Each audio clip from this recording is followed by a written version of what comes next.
So I guess you can see my screen, right?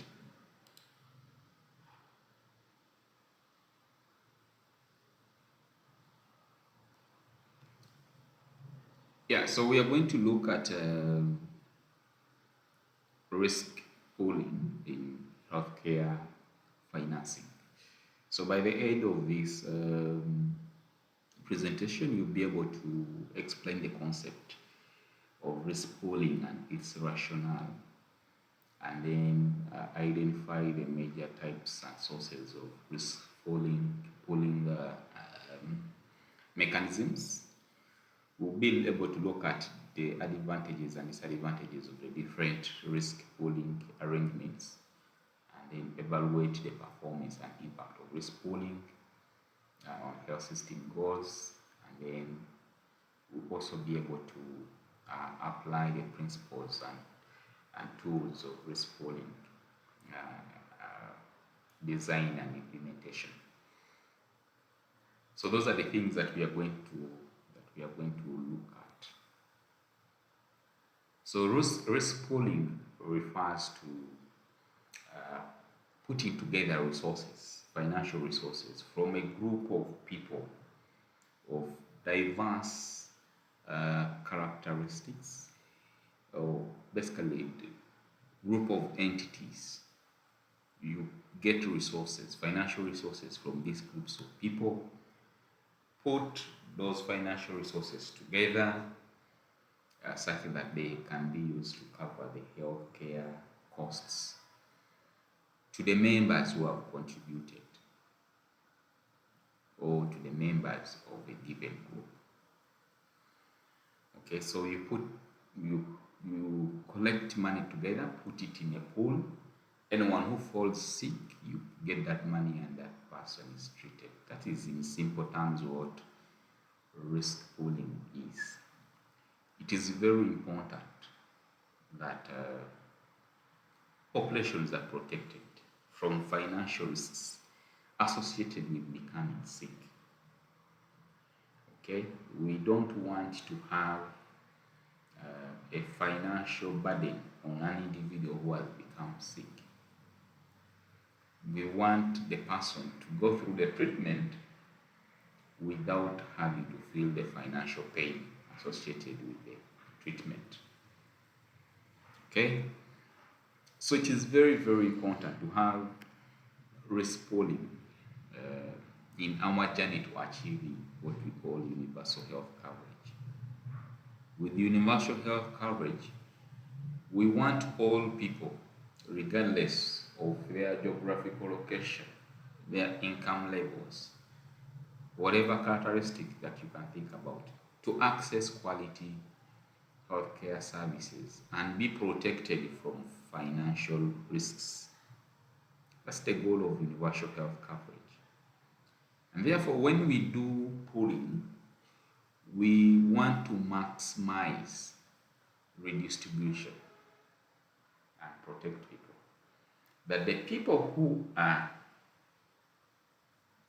high risk individuals and are getting prone to illnesses are protected from financial losses because of ill health, because we get the money that has been put, but all the other people who perhaps are of low health risk and may not use that money to be able to cover for people who have a high risk. That is what we call redistribution.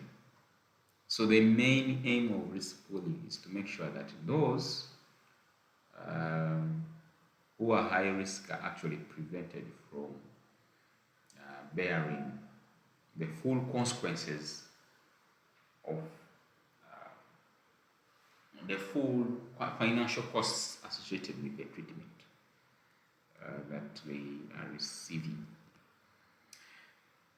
So in that way, it helps in protecting people from financial burden, and that they can go on with their work without any worries of unexpected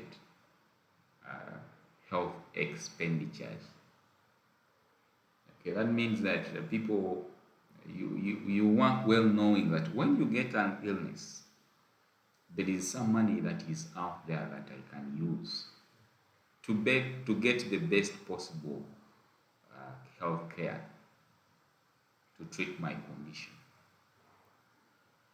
The other issue is that the risk is spread.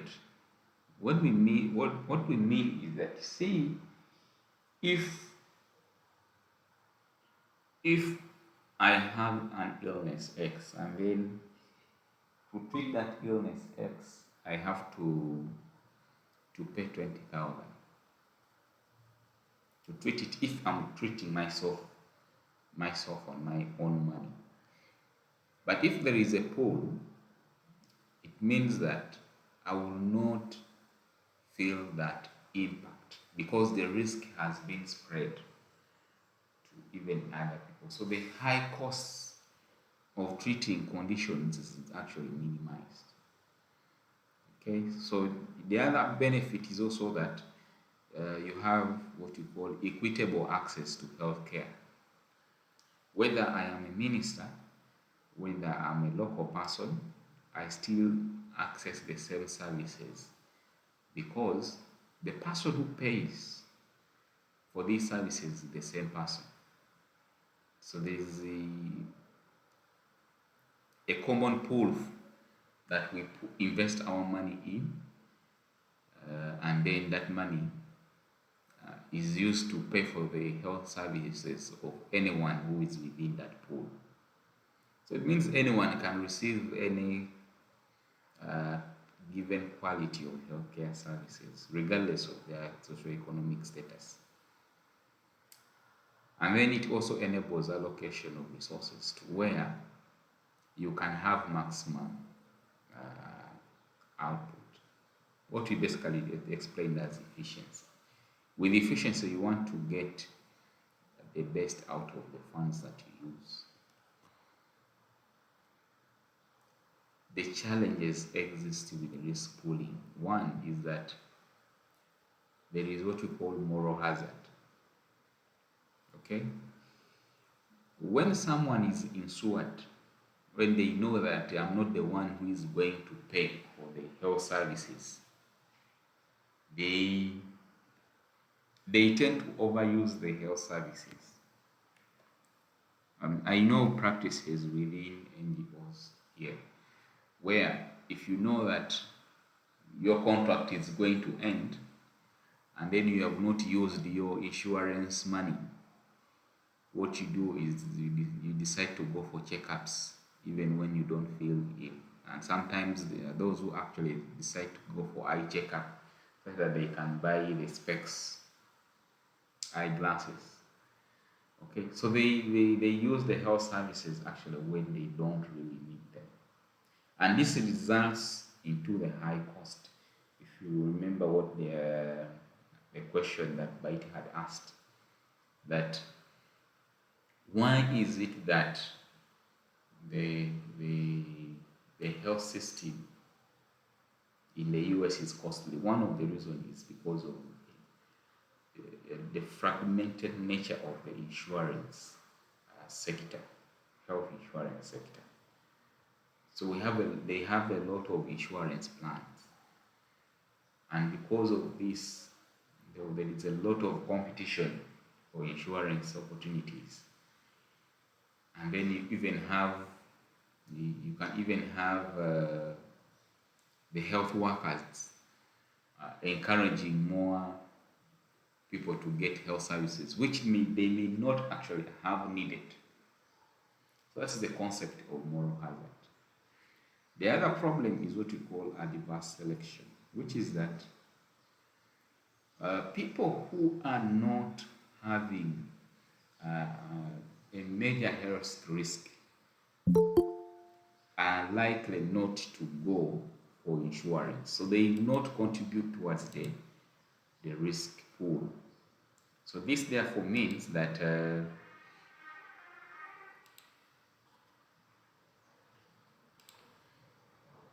it is only the sick people or the people who are at a higher risk of getting a disease complication are the ones who will go for insurance. And this means that it will increase the costs for running these insurance operations, because the insurance works in a way that people contribute money, what we call premium, and it is put in a pool, and therefore the insurance can work properly if you have a lot of people, if you have a lot of people contributing, okay, contributing to the pool. When you do that, you have a group of people who are healthy and those who are unhealthy. The premium contributed by the health people helps to offset the costs of treating the unhealthy people. That's what you could want. But with adverse selection, someone knows, for me, I don't feel unhealthy, so why should I be paying a monthly premium for insurance? And then someone says, for me, I think I'm not well, or maybe they already have a diagnosis, and then they go for insurance. When you have that situation, the sick going for insurance and those that are not sick not going for insurance, you have a problem. And that problem is what we call adverse selection. It makes running insurance operations very difficult. So how do we put money together? We put money together through government contributions. Okay, when you get employed, the government will deduct some money to cater for your insurance, health insurance. Okay, that is for people who are working. Or the government gets money from the national budget and puts this aside for health insurance. And then it is either the government runs the insurance operations, or it is another organization that runs the insurance, or it is a number of different organizations running the insurance. But definitely that money comes from the government. And then people individually can decide to say, see, let me pay for my health insurance, individual premium. That means they are not waiting for the government, but they go and look for an insurance company like UAP, and then or Britam or CIC, and then they start paying some money to the insurance company. In that when they become sick, the insurance company is the one that pays. So how do you determine that the insurance is having an impact and is actually working? Is one, when you have improved the health outcomes. Remember, one of the benefits of insuring people is that you want people to remain healthy. Okay, and if they get sick, they should not go into financial difficulties. But the overall is that people should actually be healthy. Okay, so we can look at health outcomes to see if insurance or risk pooling is having an impact. So we look at mortality and morbidity indices to see that previously, before the insurance, this is what was happening. Now, after the insurance, this is what is happening. It's very important.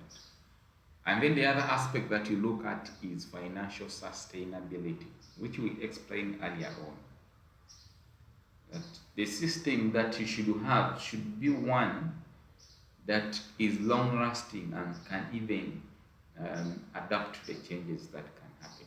So it is very important to have adequate, equitable financing mechanisms to support risk pooling.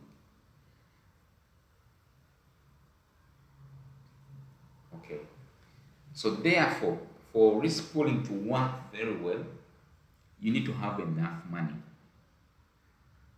or adequate resources. The more you have people insured, the better the risk protection.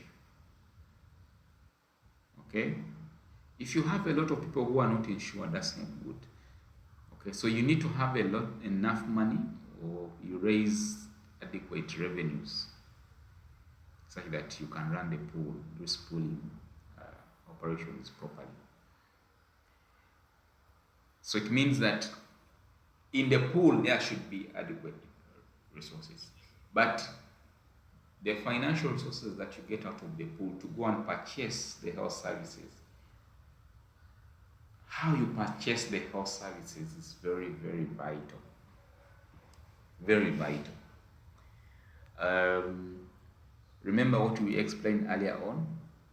You have enough money, but what you're getting out of that money is not good.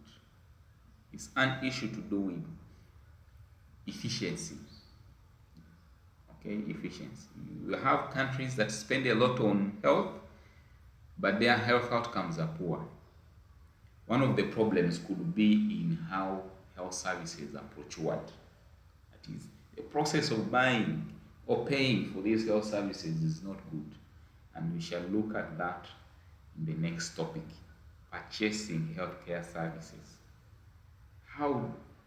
How should health services be procured in an efficient and equitable manner? And then the other aspect that will affect the risk pooling objective is the design of the pooling arrangement. The design of the pooling arrangement.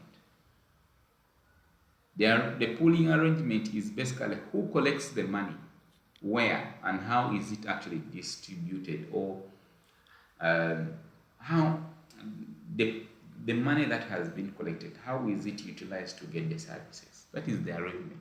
We shall look at the different arrangements that we have.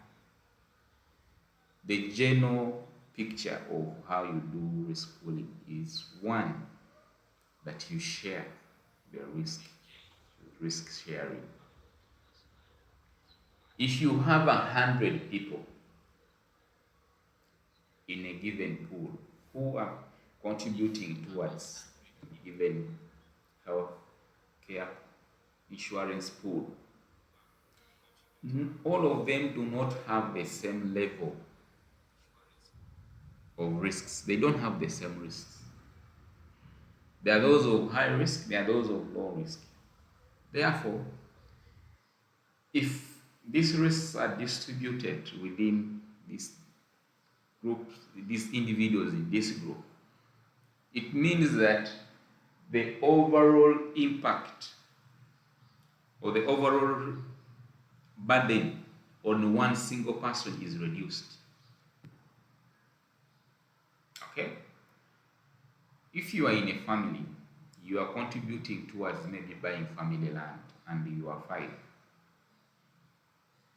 If it is only one person contributing to pay for that land, one person will pay 5 million if that land costs 5 million. But if you decide to say, no, we are 5 family members and we are buying family land, why can't we divide the financial responsibilities amongst ourselves such that each one contributes only 1 million? So instead of one person feeling the burden of having to pay 5 million, the person pays 1 million. So it's the same concept here, that you have people with different health risks. When they come together, the cost that arise makes it that the burden that you have on a single person is minimized. The other concept is the concept of solidarity. We have countries that don't look at individual progress. We grow together, is what drives them.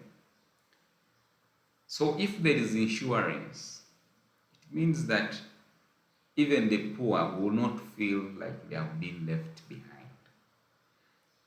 That is solidarity. It is collective responsibility. We need to collectively work with one another. Okay? So risk pooling is very important in attaining universal health coverage.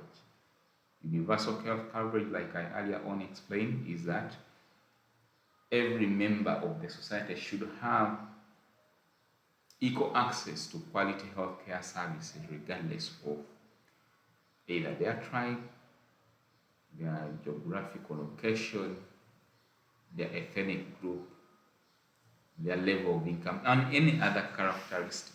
So you need risk pooling to achieve that, because it will allow you to have financial protection, equitable access, and then efficiency.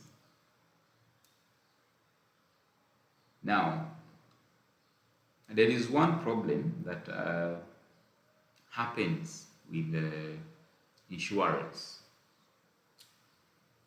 and that issue is an issue to do with fragmentation, which I think we'll address later on. So we'll look at that slide later on. So let's move to risk pooling in terms of risks, low risks and high risks. It is very vital, like I earlier on explained, that illnesses amongst people will not happen evenly. Okay?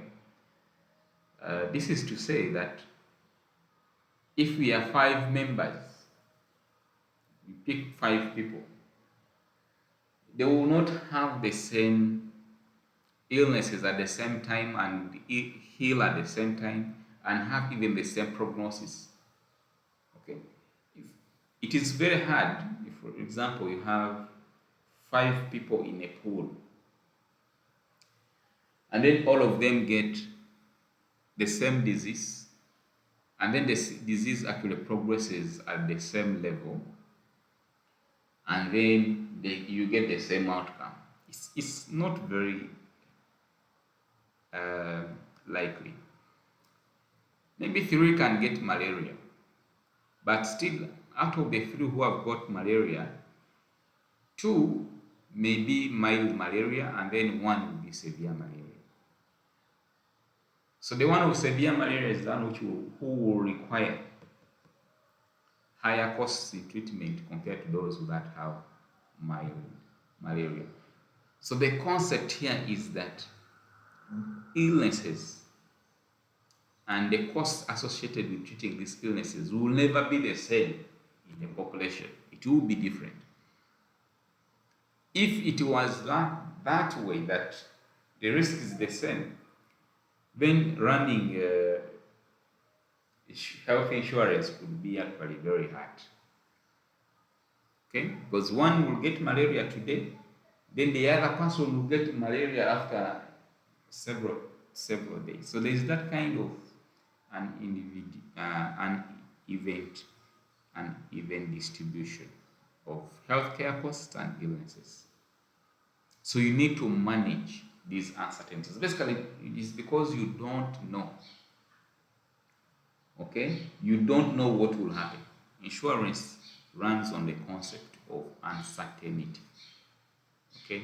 Even still, you can have people who you can call high risk, and then you have those that are low risk, but still there's an element of uncertainty. So if you're going to implement an insurance, health insurance risk pooling mechanism, you need to do one, actuarial analysis. How much money should people contribute towards their health premium, their premium?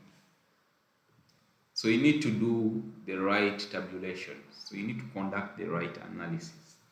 So actuarial analysis is one of the core things that you need in order to run an effective risk pooling program.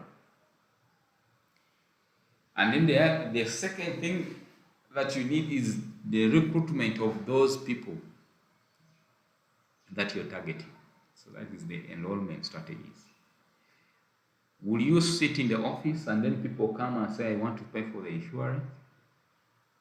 Or you will educate them over the radio? Or you will say, when you come for insurance, I will give you this. You give them an incentive. So what enrollment strategies are you going to use? That's the other part.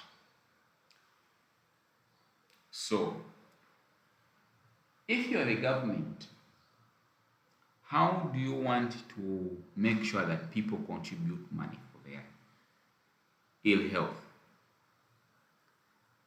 Do you make it mandatory? It is a must. It is compulsory. Or do you make it automatic, such that by the time you maybe reach 18 years, automatically you are health insured and you're contributing your premium? And maybe you have an option to get out of it. Or is it that it is voluntary, where you choose to contribute or not to contribute? It's a question that you need to answer. Okay? So depending on whatever you wish to have as the way of pooling, where does that money go to? A premium that is collected from individuals, where does it go to? Does it go to a consolidated government account, that is a single entity managing it? Or you distribute this money to different insurance providers that you have approved? Say in Upper Nile, it is insurance company X that is responsible for collecting the premium and the insurance issues. In the other state it is this, in the other state it is that. So when you have that, you have multiple pools. So you decide. If you have multiple pools, it means you have to choose amongst the three options here. It is either you're going to follow the states. So in this state, this is what is happening. In this state, this is what is happening. Or that is terrestrial, by territory. Or you're going to have companies out there providing health insurance services, and then you pay them according to what they have delivered. That is competitive. Or you pay them a fixed amount of fee without them having to compete for the clients. That is non-competitive. Or you decide to say that for me, the insurance is going to be for the elderly people of 65 years and above, or it is for people who are of low socioeconomic class. So you need to make those decisions. So the decisions are quite complex. The point here is that you have to make a decision on how that pool or how that premium is going to be collected and how it will actually be uh, used and who will actually manage it. So you make a decision on whether single or multiple, on whether it is competing or non-competing, on whether it is terrestrial or not. So you make those decisions on how to run the fund. So that fragmentation, that division that we have talked about, is it by state, it is by location, or is it by population? It's basically the concept of fragmentation that we had earlier on looked at in the earlier slide. Okay, in the earlier slide where we talked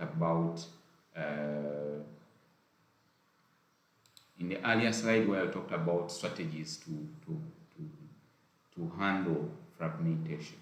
So fragmentation is what I've just explained, that you can decide to offer insurance company services by location, okay, or by population. Okay. The challenge is that you may have what we call inefficiencies, okay, and also inequities, and then it becomes very difficult for you to achieve universal health coverage. Is that very clear? So that's the issue there with fragmentation. So fragmentation can be two types, based on population or based on location, which is terrestrial. Okay, the territory. And then the challenges, issues to do with not having the best out of the resources that you have. Because you could have an overlap where you have duplication of resources, duplication of efforts and resources. Okay, and then there could be populations that do not have equal access to healthcare services. So you get a lot of problems with fragmentation. So we are going to look at the two major approaches where you decide either to put the money in one single pool. So you have one entity that can either be set up by the government or it can be a private entity that runs the pool on behalf of the government. Okay, so people contribute, everyone within the country contributes to that single pool, regardless of whether you're the prime minister, whether you are the member of parliament, whether you're a minister. All the resources are put in one basket. All of you go to the same hospitals and the services that you get are the same because all the people are being paid or by the single insurance payer. So we have countries that have that kind of system, like the UK. Okay, the UK has this kind of system where the money is put in one pool, and the service they have one large organization offering the services, the NHS. Okay, so this is very critical. It ensures that people are protected, financial protection. There is also equity in access and also efficiency. So if you are to compare the US health system and the UK health system, the UK health system is better. It's performing much more better than the US health system. The US health system, like I said earlier on, is fragmented. You have a lot of insurance players or insurers, and then you can decide where you want to go. And then the government, uh, the federal and the state governments basically run also insurance schemes. The ones I talked about, Medicaid and Medicare. Okay, but still, even with these two major insurance, uh, health insurance providers or systems, still you have a lot of people who are not insured in the US. Okay, so it is quite very complex. It causes a lot of issues, and one of those is risk selection issues. So you can have the money collected in two different pools. So you have a number of insurance companies that provide insurance services. And then you, who is the citizen, decide which insurance company you go to. But all of them can be supported by the government. And then all of them are actually getting the money from the government. Okay? So the government pays you either according to the services that you have provided or according to a what you can call a cap, that there is a designated amount of money that is supposed to be given to the insurer, regardless of whatever services that they have provided. So that is what we call the multiple pools. Sometimes you can have multiple pools, and each citizen is supposed to have an insurance cover. Okay, that is compulsory coverage. So how are you covered? You can decide any of these if you are in the position to make decisions. You can perhaps say that we shall collect all the revenues, basically the taxes, put them in a pool, designate a given amount of the pool, and then everyone should access all services at free. Okay? Or you can have a national health insurance scheme. Most African countries don't have national health insurance schemes. Okay? Where the government is the one that sponsors these schemes. And everyone contributes. It's a must, mandatory. They contribute to this insurance scheme. So that's a social insurance. It can be mandatory. Okay? And then you have what you call community-based health insurance initiatives. You, within your PAYAM, you mobilize people and tell them the benefits of health insurance.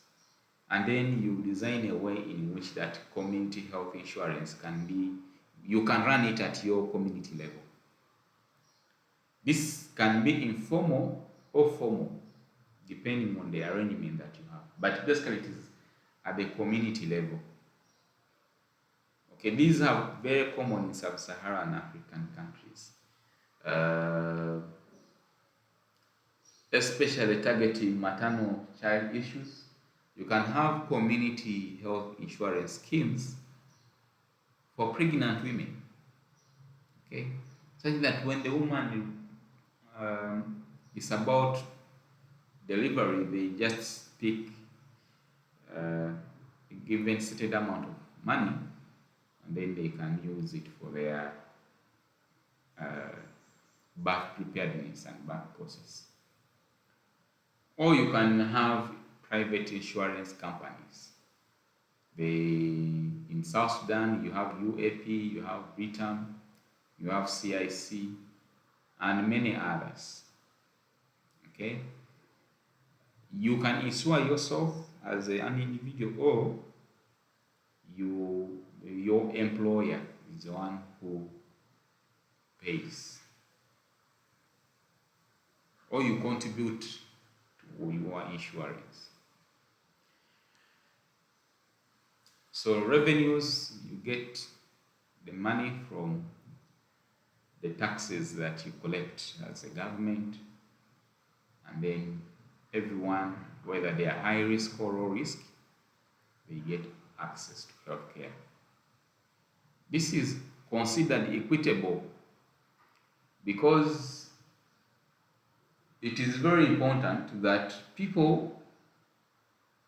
all people have access to healthcare services regardless of their financial situation.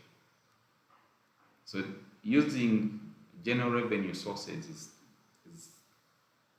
the most equitable way. The challenges are associated with how the funds are managed and how do they reach the local level, the decentralization. If people can be able to participate in how these resources are used at a local level, it can be very good for health risk pooling. Okay. Another issue that can happen is that if it is managed at a local or at a lower level, decision making can be a little bit tricky because it can have impact on the tax rates that are being levied. So that brings in an issue. But generally, like I said, two things will be general revenue sources for pooling. Yes, it is equitable and it is also efficient. The countries that have national health insurance and the money comes from the government, they are having better health outcomes. Okay, because you don't have a lot of actors trying to introducing a number of things that can increase the cost of health. Okay, so with this system you have lower administrative costs, but the challenge that can hamper efficiency is the challenge of not having enough capacity in budgeting and managing expenditures. But if you are good at that as a government, then it is very easy to run a pooling mechanism using resources, revenue resources. So you can have mandatory health insurance where you deduct the premium from the payrolls. The government is paying you, let us say 10,000, and then 800 goes for insurance every month. Okay, so the money is directly chopped from your payments. It could be that the employer also has a given percentage to your health insurance. Okay, so it is very helpful to have social insurance in a given country because it helps in covering what we call the formal workers. When you're in when you're working class, you can be in the informal sector or the formal sector. The formal sector is where you're working with a formal contract, and your payment is following the formal channels. you're not paid wages. You're not a person. You're not a casual laborer. Your payment is done through the bank, and the taxes are deducted automatically. Those are formal sector workers. So if you don't have good systems, could be systems that can get people to join the formal sector, then you have a lot of challenges. We have organizations that can pay people decent payments, but they are not, the employees are not having formal contracts, and their payments are not through either the banks. And that means that these people are not paying what we call pay as you earn, or personal income tax. And then also it is very hard to get those deductions that would be very important for your retirement, and also if you get sick. Okay, but the good thing is that it covers a large group of people. That is, if you have a very large formal sector. If you have a lot of people working in the formal sector, it is good. But if you have a weak economy, where you have people not working in the formal sector, for example, you have people working as cleaners, garbage collectors, engineers, or for engineers in garages. You don't have that on them. They are paid directly. They just go to the office, the manager, and then they get paid. That means that the largest proportion of your workers are in the informal sector. So it becomes very difficult for you to have a social health insurance scheme. The examples of private insurance organizations, I've already given them, and you decide to pay for yourself, or the organization that you work for decides to contribute. The challenge is that it is only those who have the ability to pay that will pay. And also, the issue is that you will have people who are of high risk not going for insurance because the insurance premium is high. So it somehow selects, and this selection is not very good if you want to achieve universal health coverage.